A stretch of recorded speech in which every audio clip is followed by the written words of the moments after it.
됐습니다. 기록? 네, 기록 시작했습니다. 기록해야지. 눌렀나요? 네, 기록 눌렀습니다. 네, 6월 14일 ESBN 방송 시작하겠습니다. 첫 번째 코너로 유클리드 소프트 뉴스 진행해 주시겠습니다.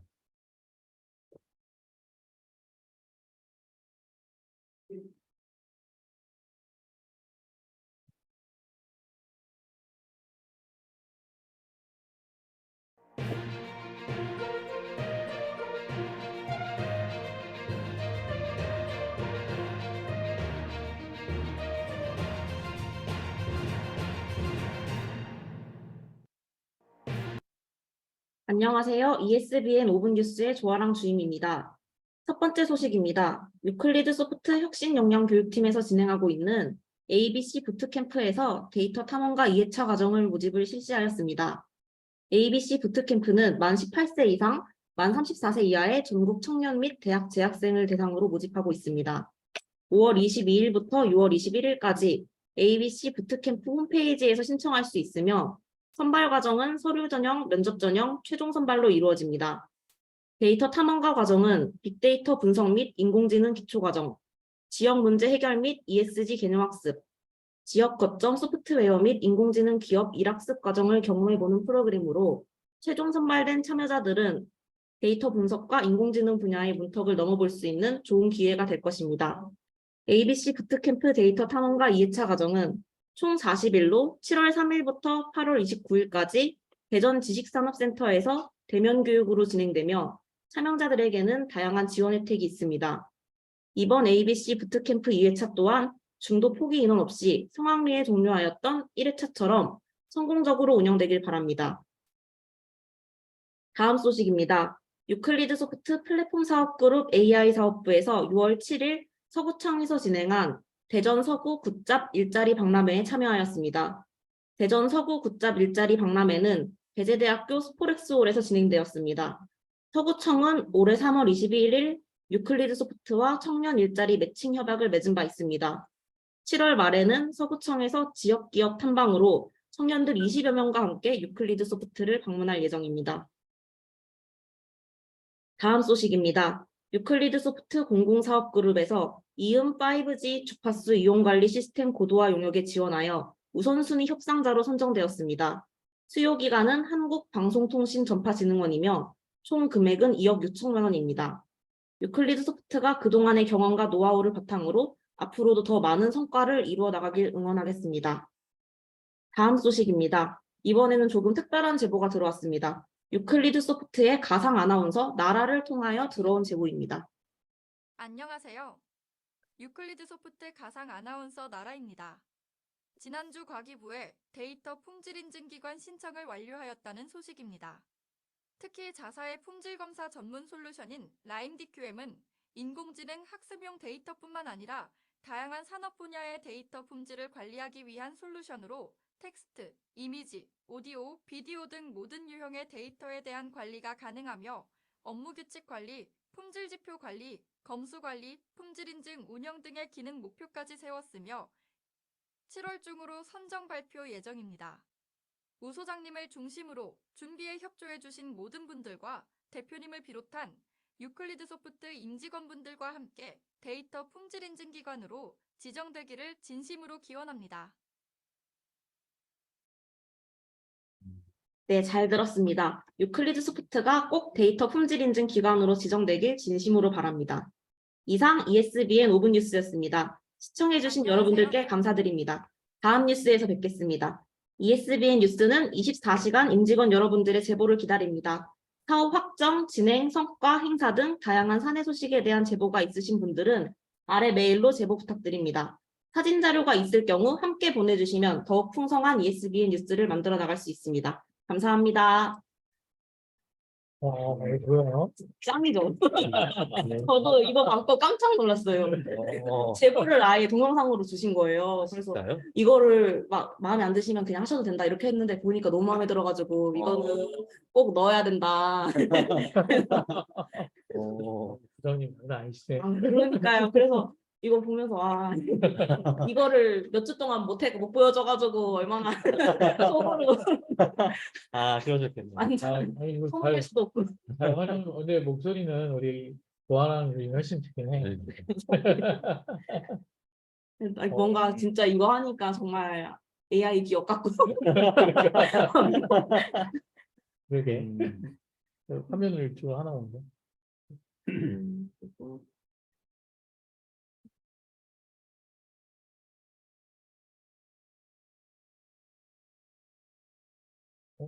이쪽이 공유가, 됐네. 네. 이어서 저희 독서 토론 진행하도록 하겠습니다. 네, 오늘은 8장 네. 산업 진화 관련해서 진행하도록 하겠습니다.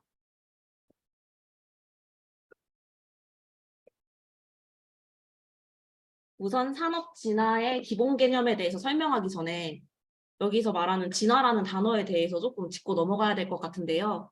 진화를 일반적으로 다른 사람들이 좀 전보다 나아졌다고만 생각하는 그런 언어로 사용하시는 분들이 꽤 많습니다. 그런데 진화론에서 말하는 진화처럼 이 책에서 말하는 진화도 전보다 나아졌다는 것 말고 그냥 이제 전보다 나아졌든 나아지지 않았든 어떤 상태에 대한 변화가 있다는 언어로 이해를 하시면은 좀 더 책을 읽는 데 도움이 많이 되실 것 같아서 이 단어 개념 하나 먼저 정의하고 시작하도록 하겠습니다. 우선 산업 진화의 기본 개념에 대해서 설명드리겠습니다. 먼저 제품 수명주기 이론에 대해서 말씀드리겠습니다. 제품 수명주기 이론은 산업 진화의 경로를 예측하는 데 활용되는 기본적인 개념인데요. 오른쪽에 있는 그림처럼 이제 제품 수명주기의 단계를 도입기, 성장기, 성숙기, 쇠퇴기 이런 식으로 아예 규정을 지어서 이런 이제 도입기부터 성장기까지 올라가서 성숙기에 이제 최고점을 찍고 쇠퇴기에 좀 내려오는 이런 그래프를 의미를 하는데요. 이 제품 수명주기 이론은 여러 가지 비판점들이 있습니다. 우선 이제 각 단계 기간이 산업마다 차이가 있고 산업이 어떤 단계에 놓여 있는지가 명확하지 않을 수 있고요. 산업 성장이 언제나 이런 이제 S차형 패턴을 따르지도 않습니다. 그리고 이제 산업을 진행하면서 제품 혁신이라든지 기반 재정립, 제품 용도의 다양화 등으로 성장 곡선의 형태가 변형될 수도 있습니다. 그리고 이제 제품 수명 주기의 각 단계가 결부된 경쟁의 성격이 산업에 따라 다르므로 제품 수명 주기 이론에 대해서는 이제 이런 이론이 있다 정도로만 이해를 하고 넘어가 주셔도 될 것 같습니다. 그럼 산업 진화를 예측하기 위한 기본 체계에 대해서도 이야기를 해보겠습니다. 우선 진화의 과정은 다른 모든 진화처럼 이제 산업이 이제 갖게 되는 변화나 뭐 유인, 압력을 받는 뭐 그런 요인들의 작용을 통해서 산업이 계속 변화를 하는 것을 산업 진화라고 보는데요. 산업은 다양한 형태와 속도로 진화하고 때로는 운에 좌우되기도 하기 때문에 정확한 예측이 어려울 수 있습니다. 하지만 초기 구조의 경우 이제 산업이 처음 등장할 때부터 존재하는 진입 장벽이라든지 공급자 및 구매자의 영향력이 진화에 영향을 많이 끼칠 수 있고요.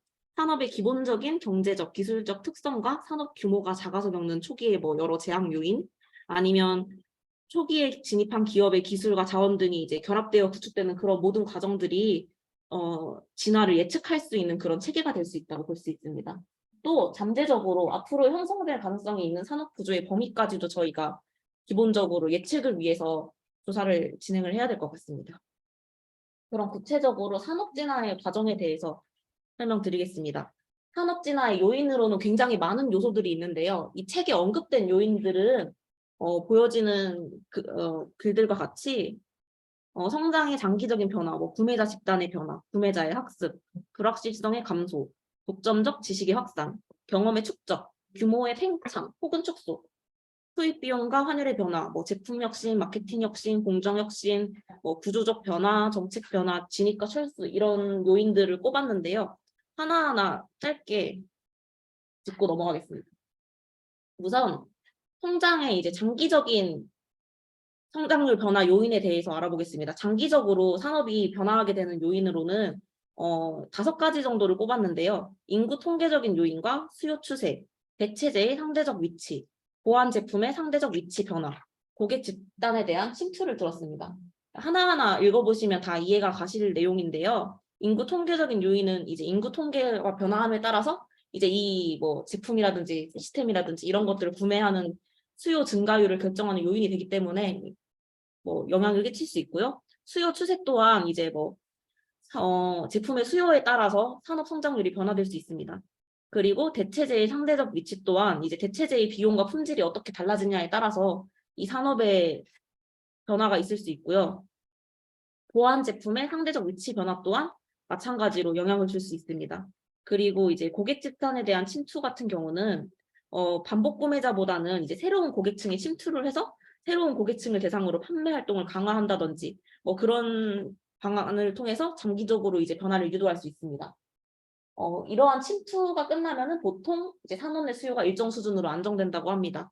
그런데 이제 이러한 5가지의 요인들은 외적 요인이고요. 이런 외적 요인을 제외하고도 이제 산업 내적으로 산업 환경을 개선한다든지 뭐 제품을 변화를 준다든지 뭐 그런 방식을 통해서 산업의 성장률이 증대될 수도 있습니다. 다음으로 소비자 세분 시장의 변화 또한 산업 진화에 영향을 끼치는데요. 새로운 제품과 이거를 판매하기 위한 새로운 마케팅 방법을 창안해서 기존 소비자 시장을 좀 더 세분화해서 이제 새로운 구매자들을 이제 새로운 구매자들에게 침투하는 그런 것이라고 볼 수 있습니다. 이러한 이제 소비자 세분 시장의 변화를 통해서도 산업이 진화될 수 있는데 이런 산업 진화의 분석에서는 모든 잠재적 소비자 세분 시장과 그 영역의 특성을 밝혀내는 과정이 반드시 포함되어야 된다고 합니다. 그러니까 이제 저희 회사 같은 경우도 지금 저희 회사의 제품을 구매하는 사람이 아니더라도 잠재적으로 구매할 수 있는 사람들까지도 포함을 해서 이제 어떻게 진화하고 어떻게 변화해 나갈지 그런 변수들을 다 지금 고객이 아닌 고객들도 계산을 해야 된다고 보시면 될 것 같습니다. 그 다음으로 구매자 학습이 있는데요. 구매자 학습 같은 경우에는 반복적으로 구매 활동을 하는 구매자의 경우에는 이제 그 제품의 특징과 사용법 그리고 또는 그 제품 외에 경쟁 제품에 대해서도 굉장히 많은 지식들을 쌓아나가기 때문에 구매자의 수준이 높아져서 보다 많은 정보를 바탕으로 구매 활동을 벌이게 되고 그러면 이제 모든 제품들이 각각의 특성을 상실하고 점차 일용품화 될 수 있다는 내용을 담고 있습니다. 이거는 좀 제조회사에 좀 적합한 설명인 것 같은데요. 어찌되었든 이제 구매자가 학습한 그런 체험 활동들을 이제 상쇄시키려면은 좀 더 새로운 제품이라든지 새로운 판매 전략, 뭐 제품을 사용하는 방법을 좀 더 새롭게 한다든지 그런 것들이 필요할 것 같습니다. 이거는 뭐 제조에 관련된 이야기라서 넘어가겠습니다. 우리도 해당돼요. 우리도 해당될까요? 음. 구매자가 학습을 해서 우리가 지금 보면 네. 시스템을 결국은 이제 처음에 그 엑셀로 할 때 그리고 네. 손으로 할 때 엑셀로 할 때 그리고 뭐 데이터베이스를 이용해서 할 때 입력하는 것만 근데 그게 이제 유기적으로 프로세스가 연결돼 가지고 서로 상호작용할 때 네. 그리고 이제 자동으로 해줄 때 이 음, 사람의 눈높이가 지금 이게 거의 30년 주기로 넘어가는 건데 눈높이가 계속 높아지고 있지. 근데 우리 회사는 계속 엑셀로 옮기는 것만 하고 있어. 그러면은 안 그러면 사죠. 이제 구매자의 수준을 음. 사실 한 번 그 고객이 된 사람을 다시 그 인연을 만들기는 우리 얼굴 안 보이는 거야. 저희 그 카메라가 꺼진 거. 카메라 켜줘. 됐다. 네. 그 한 번 그 인연을 맺은 고객은 또 다른 그 인연을 맺는 고객하고 그 고객한테 하고 인연을 맺는 건 정말 어려운 일이야. 내가 이렇게 보니 그 누군가 친해질 때는 그 사람하고 고락이 있었어. 그게 뭐냐 이게 생사를 같이 하는 고락을 한두 번 같이 겪으면 그 사람은 나의 찐 고객이 돼. 네. 근데 그 고락을 넘기지 못하고 이제 헤어지면은 그치. 근데 네. 그 고락을 대부분은 그 고객마다 그런 업체들이 있다는 거지. 그럼 그걸 뚫고 들어가야 되는 거잖아요. 그러니까 상당히 어려운 일이라고. 근데 우리가 놓치는 게 뭐냐면 우리는 고객을 확보했다고 끝이라고 생각하는데 사실 고객의 지금 눈높이와 수준이 높아지고 맞아요. 있는데 네, 맞죠. 우리가 그 수준과 눈높이를 맞추는 것을 되게 게을리한다는 거죠. 그러면 처음에는 정으로 이렇게 해주만 네. 결국 자기가 불편해지고 자기가 이상 고객도 결국은 목표는 하나예요. 그 조직에서 자기가 승진하려고 하는. 근데 수준이 안 높아지면 자기 승진 기회도 없고 계속 그 시스템과 함께 죽게 되는 거야, 자기. 이제 그런 게 있기 때문에 우리 놓치면 안 되는 게 처음 고객이 계속 그럴 것이다라는 게 아니라 처음 고객도 계속 진화하고 그 진화의 높이에 맞춰서 우리도 계속 변화해 가야지 이게 서로 상승이 된다는 거지. 그리고 그 관계가 유지가 되는 것 같아요. 이 인간관계도 그런 것 같아요. 그렇죠? 그 처음에 이렇게 만났을 때 그 친구 좋은 사람이야라고 이렇게 끝나면 안 돼. 둘 간의 관계가 계속 뭔가 뭐 이터레이션 되면서 좀 더 발전적인 방향으로 변화해야지 이 관계가 유지가 되지. 이 초등학교 때 상태 그대로 아, 있으면 뭐 우리는 친구가 동창회 동문회 이럴 때 나가기는 하는데 예, 옛 추억이 그리워서 아, 예. 옛날 얘기 좀 하고 네. 싶어서 처음에는 나가는데 몇 번 나가면 그렇죠. 좀 시간이 아깝고 음. 그 대화의 수준도 맨날 그 얘기가 그 얘기고 그러면 이제 하나 둘씩 이제 떨어져 나가서 나중에는 그 동창회가 무너지는 네. 그런 사례도 있고 이게 IT 산업의 이제 특징이라고 하는 게 기술 변화가 빠르잖아요. 네. 그럼 사람들이 이제 착각하는 게 뭐냐면 저렇게 구매자 수준을 계속 올라간다는 얘기는 새로운 기술, 고급 기술을 자꾸 갖다 들이대는 게 그 수준에 맞추는 게 아니라는 거예요. 그거 주의해야 돼. 그러니까 예를 들어서 뭐 작년, 재작년 네. 뭐 메타버스 이런 얘기하면은 네. 야, 당신네 시스템에다가 메타버스 그 아, 구축하면은 좋다. 네. 좋을 거야. 뭐 이런 식의 얘기를 하면 안 된다는 거예요. 그렇죠.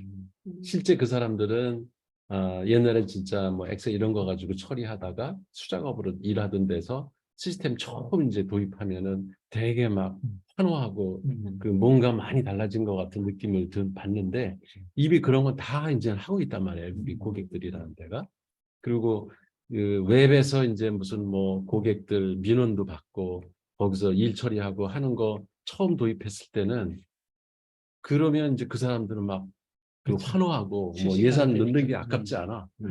그런데 그 그러니까 그 사람들의 그 이 IT를 업무에 적용하는 수준이 계속 올라가는 거를 우리가 계속 업그레이드하면서 선도를 해야 된다는 얘기지. 맞아요. 새로운 기술 나왔다고 너무 뭐 막 올해 나가고. 예를 들어서 무슨 뭐 작년 같은 경우에 당신네 시스템에 메타버스 기능 집어넣으면 좋아질 거야.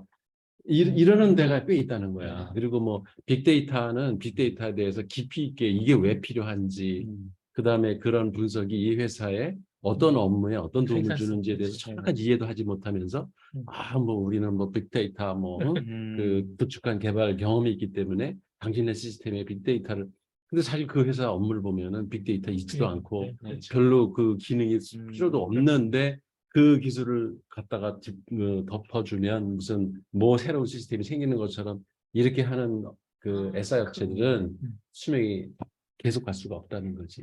그걸 주의해야 된다. 이게. 그러니까 신기술이 수준은 아니다. 그렇죠. 예.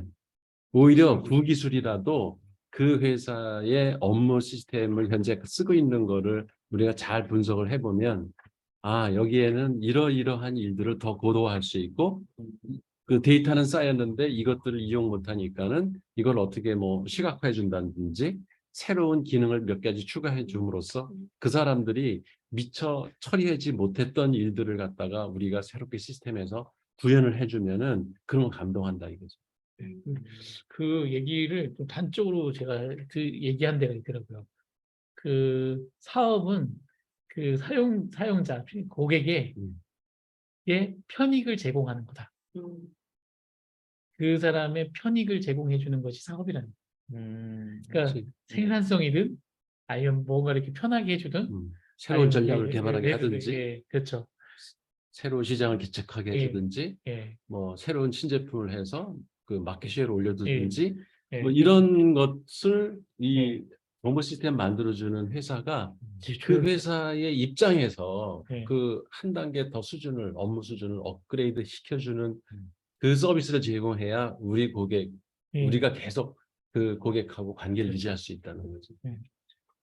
그게 결국 내 입장이 아니라 나의 어떤 기술 향상이 아니라 상대방의 편이기 때문에 그건 꼭 최신 기술일 필요도 없고 지금 당장은 이 사람한테는 이렇게만 해도 30% 그렇지. 해결된다 그러면은 그 사람은 그게 바로 정보 시스템의 그 우리가 제공하는 서비스의 사업의 목적이란 네.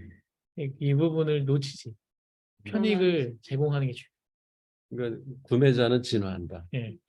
학습한다. 그렇게 우습게 보지 마라. 구매자는 착하다. 어떤 경우에는 우리보다 더 잘 알고 있어. 시스템이 뭘 기능을 구현해야 되는지. 예. 이거 예전에 한번 반복된 내용이긴 한데 우리가 수준을 같이 못 맞추는 거 네. 경쟁 전략 그 경쟁 그거 할 때 네. 썼죠. 같은 얘기인 것 같아요. 근데 음. 여기에 되게 많은 저는 이 일용품화 때문에 그게 제품적으로 많이 쏠려서 생각을 했었는데요. 일용품화가 누구나 쓰는 물품을 일용품이라고 네. 그러잖아. 네. 그것처럼 정보 시스템도 누구나 어느 기관이나 다 있는 거. 네. 이거 우리가 하겠다 그러면 이제 뒷북치는 거고 그렇지. 우리 경쟁력이 없는 거지. 맞아요. 이게 뭐가 편익이냐 이 부분을 고민하고 사업 계획서 써라. 다음으로 불확실성의 감소에 대해서 알아보겠습니다. 불확실성이 감소되면은 그 산업에서는 새로운 형태의 진입 기업들이 들어오게 됩니다. 그러니까 이제 원래 불안정하던 산업이라든지 그런 것은 이제 불안정하기 때문에 이 산업에 들어갔을 때 성공할지 실패할지 여부를 알 수가 없어서 쉽게 진입하기가 어려운데 어떤 기업이 들어가서 이제 불확실성이 줄어들고 거기서 성공하는 모습 이런 것들을 보여주게 되면은 결과적으로 이제 밖에서 봤을 때 위험 부담이 줄어들기 때문에 성장하고 있는 산업에서 흔히 볼 수 있듯이 이제 신생 기업들보다 이제 규모가 크고 안정적인 기존 기업들이 저기 괜찮으면 나도 해야겠다 하고 이렇게 진출하는 그런 현상이 나타납니다.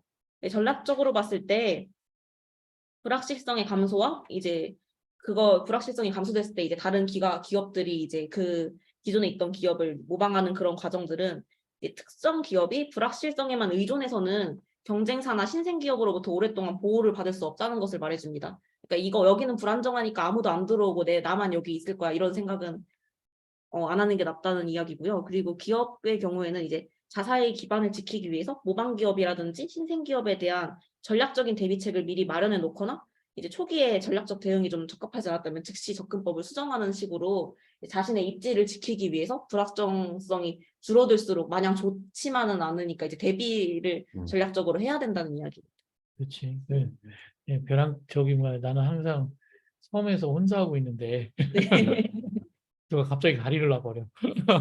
여기 좋네 하고 갑자기 삼성에서 다리를 놓고 이제 나도 장사해볼까. 예, 그 땅이 넓어지니까 거기다 다리를 놔버리면 네, 그죠. 내 나와바리가 이제 그쵸. 없어지는 거죠.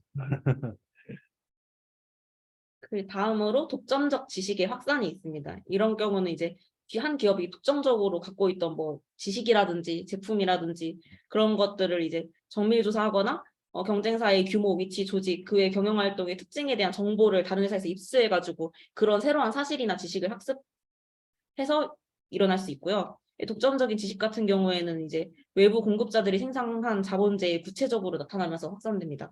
그리고 기술자들이 이직함으로써 독점적 정보를 알게 되는 사람들이 늘어나고 또 그들이 다른 기업의 정보를 직접 전달할 가능성도 있습니다. 그래서 이제 이런 독점적 지식의 확산을 막고 기업의 입지를 유지하기 위해서는 현재 지식과 전문 기술자를 보호해야 하고요. 그리고 이제 이런 지식이 확산되더라도 다른 기술 개발을 통해서 계속 우위를 유지할 수 있도록 해야 됩니다. 그리고 다른 부문에서도 전략적 기반으로 지탱을 해서 이런 독점적 지식뿐만이 아니고 다른 것들도 좀 기반이 안정적으로 갖춰진다면 독점적 지식을 빼앗긴다는 것만으로 크게 흔들리거나 이런 일은 일어나지 않을 것 같습니다. 모든 기업은 이 독점적 지식을 확보하고자 네, 그죠. 그 세상에 독점적 기업은 지식은 없다. 네. 누구나 좀만 시간이 지나면 다 알게 되는 지식이 된다는 게. 맞아요. 그래서 그럴수록 이제 기술 개발을 계속해서 우위를 유지하거나 아니면은 이제 전략적으로 다른 것들도 좀 이렇게 탄탄하게 유지를 하는 방법이 있지 않을까 싶습니다. 이거 불안해서 못 살겠어요. 어려운 얘기야. 그렇죠? 그래도 끊임없이 어쨌든 최소한 따라가긴 해야지. 네. 네, 지식을 계속 업데이트하지 않으면 언제 쭉 밀릴지 모르니까. 어느 기업이나 독점적 지식을 확보하려고 노력하지 않겠어? 그러니까 최소한 그 레벨은 맞춰서 우리도 같이 쫓아가긴 해야 뒤처지지 않지. 다음으로 경험의 축적이 있습니다. 일부 산업에서는 제품의 생산, 유통, 마케팅에서 경험이 축적됨에 따라서 단위당 비용이 하락하는 현상이 발생하는데요. 이렇듯 이제 경험을 좀 독점적으로 소유할 수 있을 때 이 경험이 산업 변화의 과정에서 강력한 힘이 됩니다. 만약 기업이 빠르게 경험을 쌓아가지 못한다면은 앞선 기업을 재빠르게 모방하거나 이제 뭐 비용 이외에 다른 분야에서 전략적 우위를 차지하기 위한 대비를 하지 않으면 안 됩니다. 음, 그 재빨리 모방해야 되는데. 그죠. 재빠르게 저기에선 이렇게 해서 저희보다 10분 더 빠르게 만든답니다. 이러면은 이제 가가지고 침투시켜가지고. 네. 산업 스파이 하나 고용해가지고 그게 사실 이 경험의 축적이라는 게 되게 음, 중요한 얘기인데 이제 모방에까지도 그 하나 해라. 그죠. 빠르게 모방을 우리가 그 경험이 없다면은 다른 곳에 경험이 많은 중견기업이라든지 그런 곳에서 하고 있는 어떤 것 좋은 것들을 이제 저희가 또 그 독점적 지식을 빨리 자존심 상하. 자존심 상하. 모방하는 건 자존심 상하지 않아? 네 어, 그것도 근데- 전략이잖아요. 가만히 있는 게 좀 더 그래서 저기는 잘 나가네. 나가고. 이렇게. 그러게. 근데 1차원 모델이에요. 네. 근데 나는 벽에 저걸 잘 못해 모방을 안 해버려. 아, 차라리 모방할 바 안 해버려. 이러니까 안 사버리고. 근데 이거 좀 문제 있는 것 같아.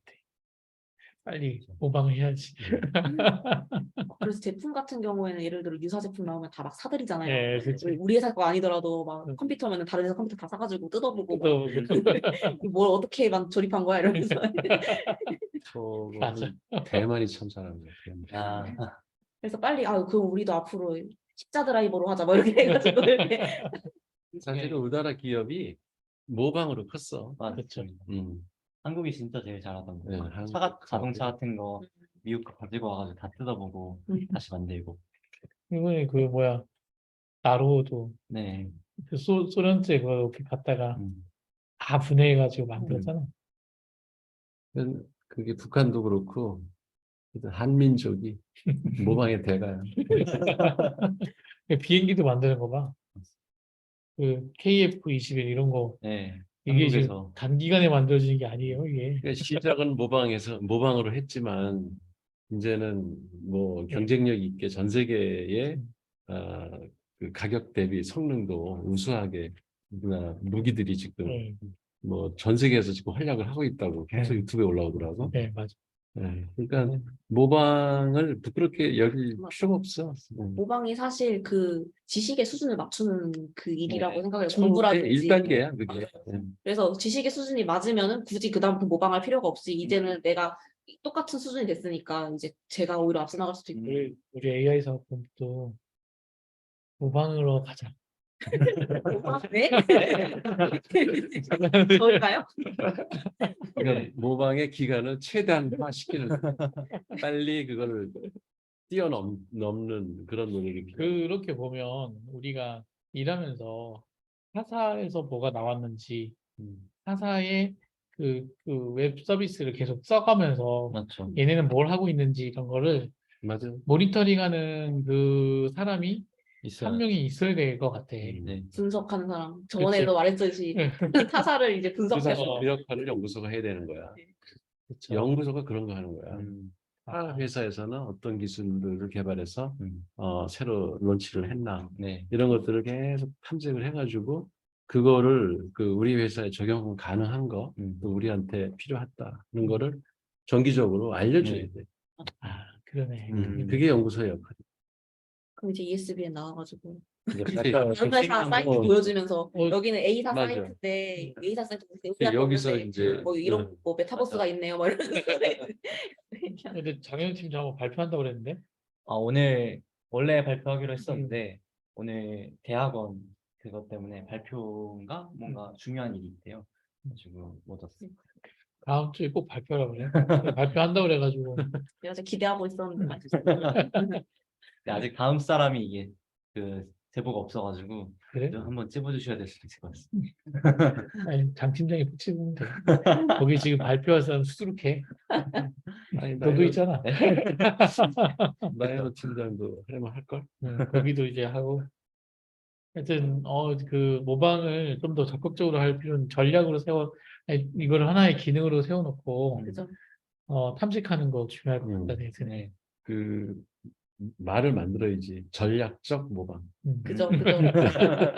멋있게 그냥 전략적 모방이 아니고 모방. 벤치마킹. 그죠? 벤치마킹이죠. 벤치마킹이 딱 그 얘기잖아요. 전략적 모방이죠. 다음으로 이제 규모의 확장이 있습니다. 이제 성장하는 사업이 결국에는 총체적인 규모가 늘어나는 사업이 성장 사업인데요. 산업이 이제 규모가 확대되다 보면은 규모의 경제나 소요자본 규모의 증대 등 활용 가능한 전략의 폭이 넓어집니다. 예를 들어서 노동을 자본으로 대체한다든지 독점적인 유통 경로와 서비스 조직망을 갖출 수도 있습니다. 이렇게 이제 산업 규모가 확대되면 산업의 공급자와 구매자가 더 많은 제품을 판매하고 구매할 수 있고요. 산업 규모가 확대되면 새로운 기업들이 이제 이 산업에 진출하고자 하는 유혹을 받기 쉽습니다. 다음으로 진입 비용과 환율의 변화가 있습니다. 모든 산업은 생산, 유통, 마케팅 과정에서 다양한 요소를 투입하고 투입 요소의 비용이나 질이 변하면 산업 구조에 영향을 미칠 수 있는데요. 이제 투입 비용이 변하는 종류로는 임금이라든지 자재비, 자본비, 통신비, 운송비 등이 있습니다.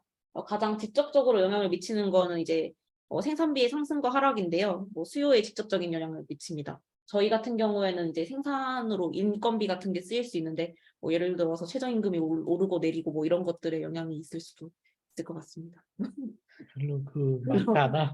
그런가요? 임금이나 자본의 변화 또한 이제 산업의 원가 곡선에 최저임금 선에 있는 사람이 몇 명 없어요. 이거 없고 거의 없고 이제 우리가 AI 데이터 사업을 하면 네. 선에 있는 사람도 있지. 아니면은 이제 서버의 가격이라든지 예를 들어서 저희 서버 돌리려고 서버를 사는데 갑자기 가격이 10배로 뛰어버리면은 우리 그런 저거 전기세야. 전기세 오르는 거 치명적인 거. 그 전기세 오르면 아, 그게 가장 직접적인 그 재료비죠. 그쵸. 자재비 그 전기세가 와우. 40%인가 올랐다며? 엄청 올랐어요.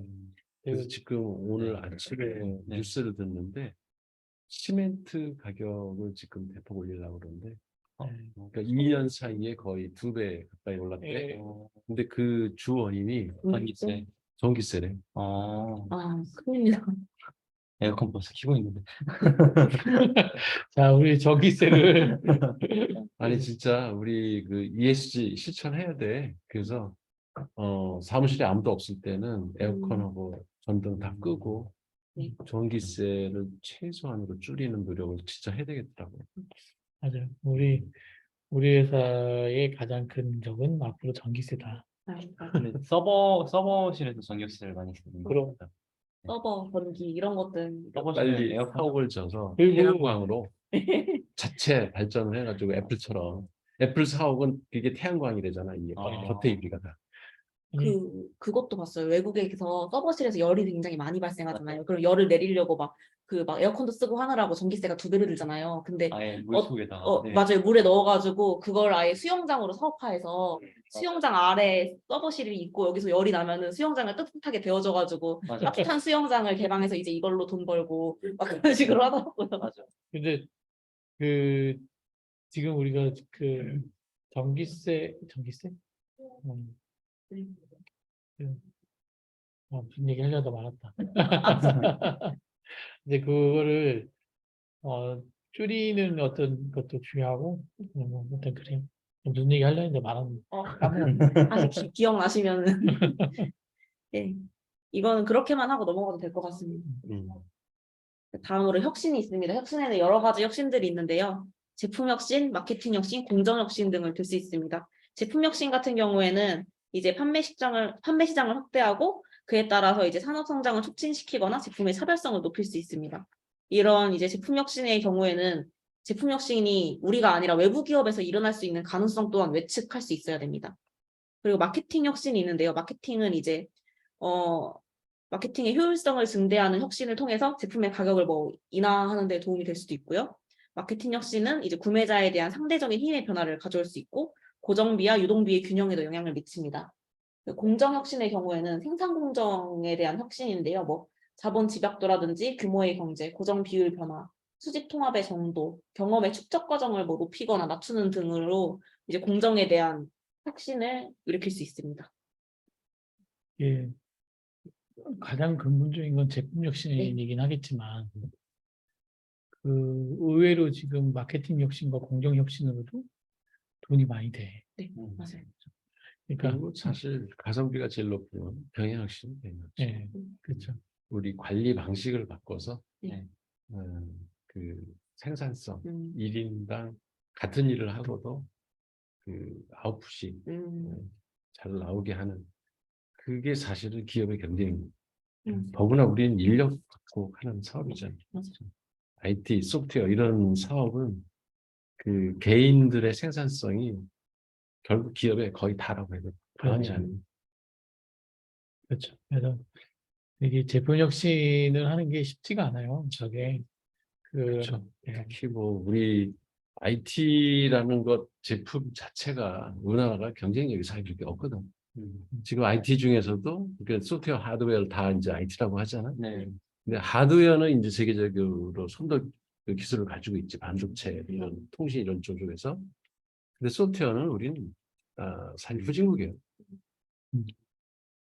근데 저희가 이제 이런 안드로이드나 이런 데 들어가는 이런 소프트웨어 같은 경우는 후진국은 맞는데 웹 페이지 같은 경우는 저희가 우리나라가 굉장히 잘 만들고 있다고 저는 생각이 돼요.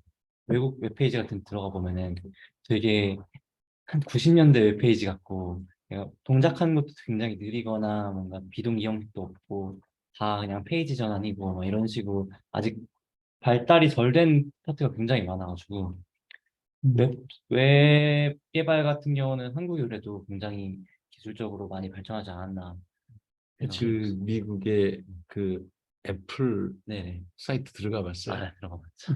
그리고 하버드 비즈니스 리뷰 저기 들어가 뭐야 하버드 대학 그 웹사이트 들어가 봤어요. 하버드는 대학들 하버드는 참니다. 그거 보면은 우리나라 웹 기술이 앞섰다고 전혀 말하기 힘들어요. 정말 걔들은 개념 자체가 다르게 웹사이트 개발. 우리나라 홈페이지들은 다 비슷비슷. 그 히마이츠의 아주 제일 원시 시대 방식대로 만들어 놓은 시스템인데 그 우리나라 기업들 홈페이지 보면 네. 내가 볼 때는 웹 디자인도 그렇고 음, 기능도 그렇고 상당히 음, 낙후돼 있다 그런 생각이 들어요. 음. 그러니까 근데 이제 어떤 회사 거를 받느냐에 따라 이제 네. 이런 차이가 있는 것 같아. 근데 우리가 마케팅도 내가 그 요즘 그 내가 가끔 이렇게 투자를 하면서 느끼는 바예요. 혼자 이렇게 개인 투자를 하거든요. 네. 개인 투자를 하다 보면 국내의 어떤 증시나 이런 데 환경은 너무 좀 뭐라고 해야 되나 뻔해. 그리고 어 이게 소외가 너무 많이 돼 있어요. 그리고 또 보는 사람이 많지도 않아. 거기다 돈 넣는 사람도 많지 않고. 근데 미국은 벌써 뭐 몇십억 사람이 그 미국 나스닥을 보고 있대요. 그리고 그 많은 사람들이 계속 오늘 그또 빼고 그 빼고 하면서 그러니까 거기서는 이런 어떤 투자를 정말 어떤 정석에 맞게 할 수가 있지만 우리나라는 그게 안 되니까 나덕영 같은 그런 주가 조작 세력들이 판을 칠 수 있는 시장이 된 거지.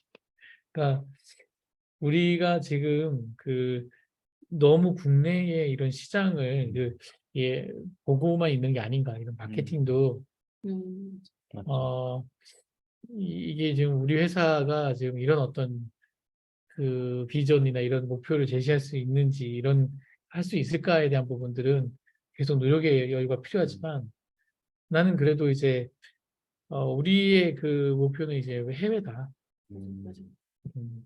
그렇게 계속 그 가지고 접근을 좀 벌려가야 될 것 같아요. 옛날에는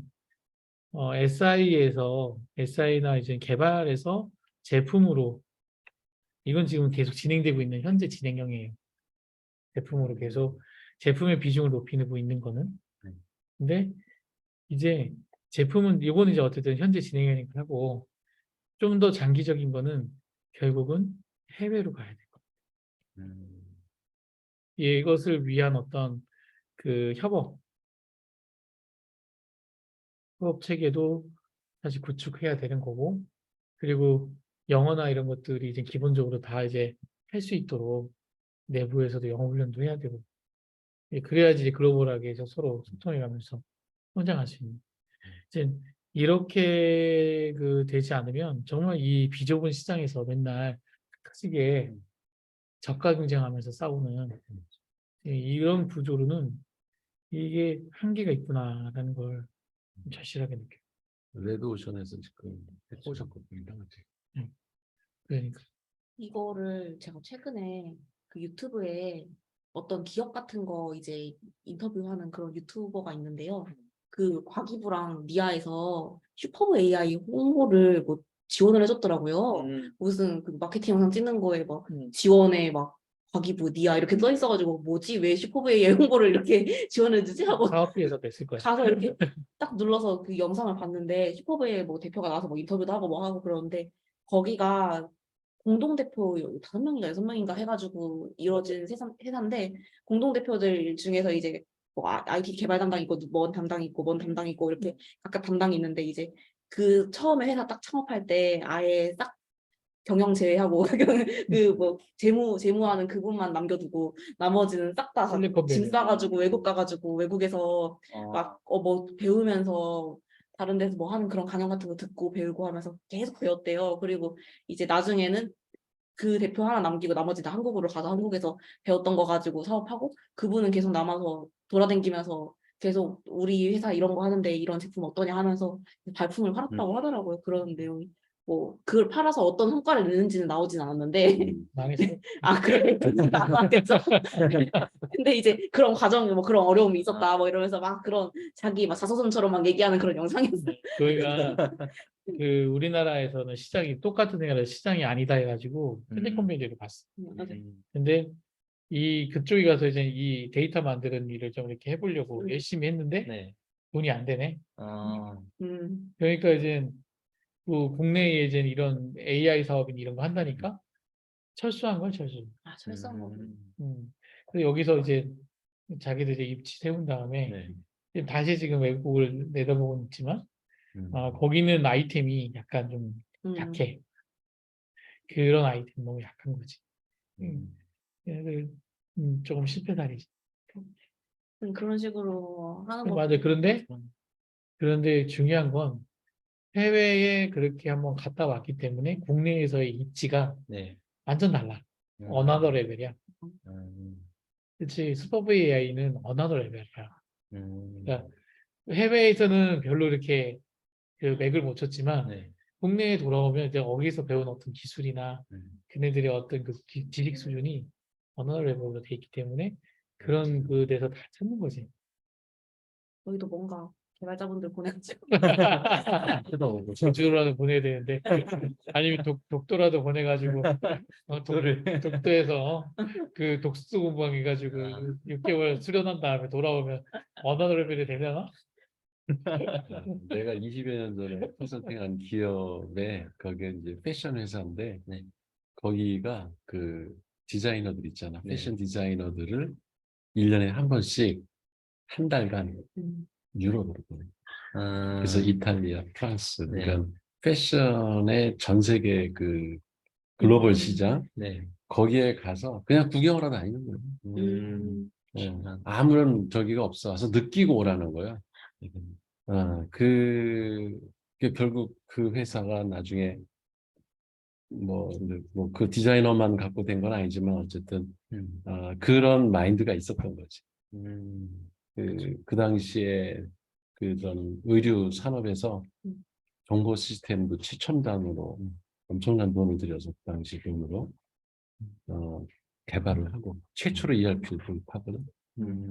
그러니까 그런 마인드가 중요한 거죠. 그렇지. 그렇게 해외에 그 국내에서만 이제 패션업을 한다고 하는 거는 네. 그 지금 얘기한 것처럼 지식에 한계가 있는 거예요. 그래서 외국의 그 트렌드를 갖다 읽고 온 사람이 그 옷을 디자인하는 거는 벌써 겉으로는 안 보이지. 네. 되게 이제 정성적인 부분이기 때문에 그렇지만 느낌이 다른 거지. 그러니까 고객들이 느끼는 거예요. 이건 벌써 여기가 세계적인 괜찮다. 트렌드에 맞는 네. 트렌드의 옷이 나오는 거죠. 그게 팔리는 거지 그렇게. 본 만큼 하는 거지. 그렇죠. 근데 지금은 사실 이게 많이 바뀐 게 옛날에는 정말 나가야 봤어. 네. 근데 요즘은 우리가 유대미 이런 네. 좋은 강의를 맞아요. 그냥 안방에 앉아서 들을 수 있기 때문에 맞아요. 이제 내가 관심을 가지고 뭔가 한다면 내 수준은 거기다 두고 봐야 된다는 거지. 음. 지금 뭐 MIT에 최근에 나온 뭐 강의나 이런 것 공개 강의 무크 이런 네네. 데 뭐 나온 거 좋은 거 있으면 그럼 수강도 해가면서 그런 것들에 관심 가지고 있어야지 언어 레벨이 됩니다. 근데 좀 이런 것들이 그러니까 관심 가져서 개인이 찾아서 보는 영역을 떠나서 좀 회사 차원에서 아니면은 조직을 하나 만들어가지고 예를 들어 제가 뭐 어떤 좋은 강의를 들었다면은 좀 같이 홈페이지나 이런 데 좀 올려가지고 관심 없으면 안 봐도 되는데 만약에 저랑 똑같은 이제 관심사가 있다면은 이 강의 이렇게 좋은 강의가 있었다니 하고 같이 볼 수 있잖아요. 좀 그런 게 되면 좋지 않을까 하는 그렇지. 생각도 들어요. 그런 자발적인 게 이제 결국 그 개인의 어떤 성장은 회사의 성장하고 연결되기 때문에 그 개인이 그 그룹으로 그렇게 하면 그걸 이제 회사에서 또 보고 장려하고 그렇게 되는 거지. 밴드에 올려요. 밴드에 갑자기 뜬금없는 영상 하나 딱 올리면서 이거 좋을 때 이런 트렌드가 있다. 너무 아까워요. 혼자 보기에는. 혼자 보기엔 우리, 아깝습니다. 우리 직원들이 좀 봤으면 좋겠어요. 아니면 저희 세미나 때 이렇게 정리해가지고 같이 그치. 공유해 주시고. 그거를 그냥 이렇게 네. 링크만 보내는 네네. 것보다 그걸 내가 소화해서 이해해가지고 네. 그거의 의미를 네. 하면 이렇게 중간중간 보여주면서 해설까지 하면 그러면 이제 상품권 주시겠지. 네. 우리 대표님께서. 아유, 그렇죠. 상품권의 수준이 아니긴 하지. 근데 나는 그런 어떤 게 자발적으로 되고 그리고 서로 공유하고 어차피 공부하는 거 좀 더 같이 나누는 방법을 한다면 정말 그만큼 좋은 게 없는. 그게 지식 경영이에요. 그게 네. 지식 경영. 그렇지. 나 혼자 보고 끝내면 무슨 데 있어. 맞죠. 얘기를 해야지. 혹시 그런 주제 있으면 해서 가져와. 여기서 그 주제 가지고 얘기하면 충분히 모든 주제를 난 다 소화할 수 있거든. 여기 토크 수준은 글로벌 레벨이야. 그러니까 무슨 얘기든 다 소화가 되니까. 갑자기 뜬금없는 사업 아이템 갖고 와도 그러니까 되나요? 우리가 소화되지. 이런 책 하는 거는 이건 하나의 매개지. 이야기의 그 매개체일 뿐이지 이 자체를 공부하고자 하는 게 목적이 아니야. 네. 이거를 키워드로 해서 우리 회사에 이게 어떻게 이게 우리 회사를 이렇게 경쟁이라든가 경쟁력 있게 하기 위해서는 어떻게 적용해야 되나 이런 얘기 하는 게 훨씬 중요한 거지. 이거 뭐 여기 문자 있는 거 알아가지고 누구나 다 읽을 수 있는 거고 달라질 게 뭐가 있겠어. 그렇죠. 하여튼 그런 것들을 갖고 오면 이거보다 우선 그걸 할 수 있어. 그럼. 발표 없이 예, 하는 걸로. 이건 중요하지 않아. 이거 접근하는 게 중요한 게 아니고 그런 얘기들을 해가면서 이런 게 트렌드구나. 이런 인사이트가 있구나 하는 걸 얻는 거. 그리고 그걸 한번 우리의 어떤 회사의 문화에 적용해 보는 거. 이게 목표지. 그 주변 사람들한테도 그렇게 적극 권장을 해서 혼자만 좋아하지 말고 좀 근데 이 ESBN이 정말 오래됐네요. 어쨌든 중간중간 해도. 그렇죠. 은근히들 보더라고. 네. 조회수 29에 나오던데 뭐 지난번에. 오. 생각보다 그거 별로 관심 없네. 어떤 유형공자하고 유형공자래 그거. 약간 홍보 효과는 제대로 하지 않았을 건데. 홍보는 됐지만 아무도 안 봤어. 재밌겠다 하고 아무도 안 보는. 에이 뻔한 얘기겠지. 그렇죠.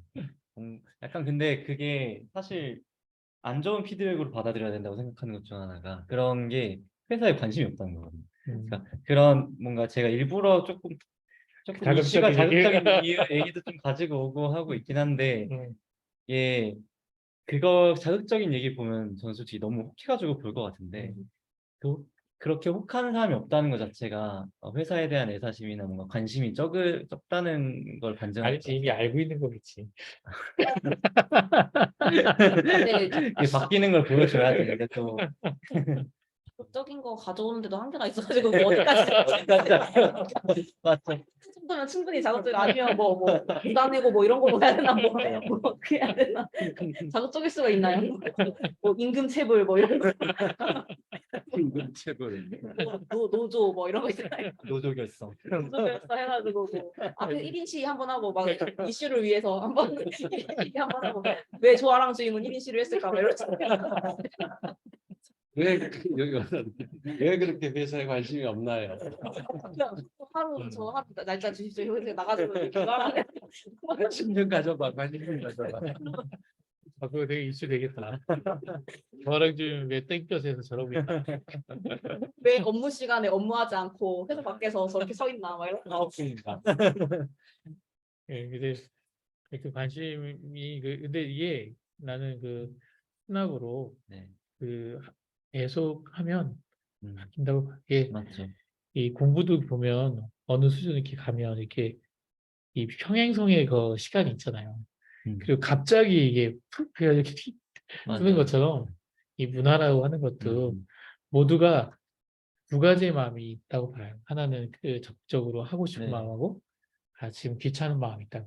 근데 귀찮은 마음이 컸다가 뭐 해볼까 하다가 에이 귀찮아하다가 나중에 한번 해보자라고 했을 때 그때 이제 확 그 마음을 쏟으면 또 쏟으면 달라질 수 있다라는 생각이기 때문에 맞죠, 맞죠. 그래서 우리가 지치지 꾸준히 하는 말고 게. 지치지 말고 네. 꾸준히 하는 게 더 중요한 것 같아요 요즘.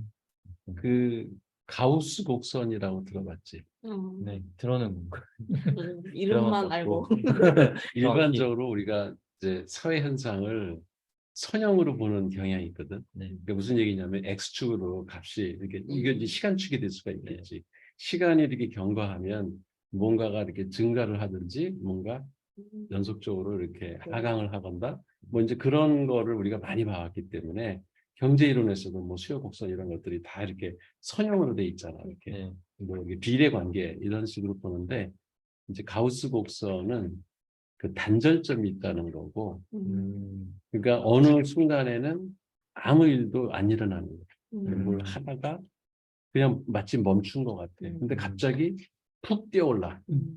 그게 이제 양자역학에서 그런 세계가 있다는 거네. 그러니까 모든 그러니까 분자나 원자, 핵 뭐 이런 것들의 관계가 선형으로 계속 어떤 비례 관계를 가지고 움직이는 게 아니라 어떤 순간에는 아무것도 안 일어나는 것처럼 보여. 그게 이렇게 쭉 선이 그냥 이렇게 평행선을 유지하다가 멈춰버려. 여긴 이제 이건 더 이상 연속성이 없다. 그 제품도 어느 순간 쫙 팔리다가 안 팔려. 거의 이제 매출이 안 나는 거야. 근데 그때 많은 기업들이 이제 퇴출을 해. 네. 근데 거기서 끝까지 버티고 있던 기업은 갑자기 매출이 푹 뛰어. 그렇게 리핑하는 그 포인트가 있다는 거야. 네. 뛰어오르는 개구리가 펄쩍 뛰듯이 그런 현상들이 우리 그 자연에도 있고 비즈니스 세계에도 있다는 거예요.